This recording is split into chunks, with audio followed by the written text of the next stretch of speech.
Баршаңызға сәлем, сіздермен Арайлым. Бүгін сіздерге карамельный пирог рецептімен бөлісетін боламын.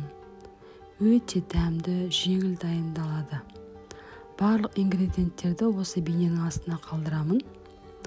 Ең алдымен қамырды жасау үшін жұмсақ сары майды ыдысқа салып, оның үстіне қантымызды салып, жақсылап араластырамыз. Одан кейін електен өткізілген ұнымызды және қопсытқыш саламыз. Тағы да жақсылап араластырамыз.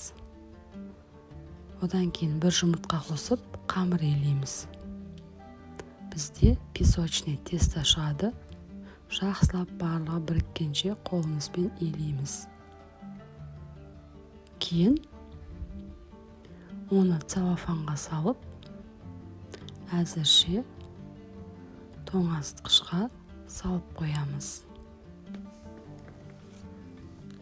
Салмасын дайындау үшін жұмыртқа, қаймақ және вареный сгущенка. Ең алдымен вареный сгущенкаға жұмыртқаны саламыз. Жақсылап араластырамыз.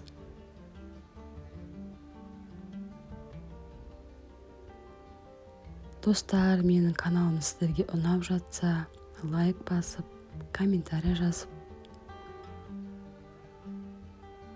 каналыма тіркелуді ұмытпаңыздар. Оның үстіне қаймақты салып, жақсылап араластырамыз. Мен венчиктің көмегімен араластырдым. Сіздер миксермен араластырсаңыздар болады. Осындай біркелкі болғанша араластырамыз. Осындай әдемі салма дайын болады. Енді тоңазытқышта жатқан қамырымызды алып, формамызға орналастырамыз. Мен осындай жүрек формаға орналастырдым. Сіздер өздеріңіздің ыңғайларыңызға қарай жүрек болсын, домалақ болсын, төртбұрышты болсын, қандайға орналастыра беріңіздер. Осылай формамызды әдемілеп, ортасына салмасын құямыз. Осы уақытта пешімізді қыздырып қоямыз. 180 градуста 30-35 минутта пісіріп аламыз.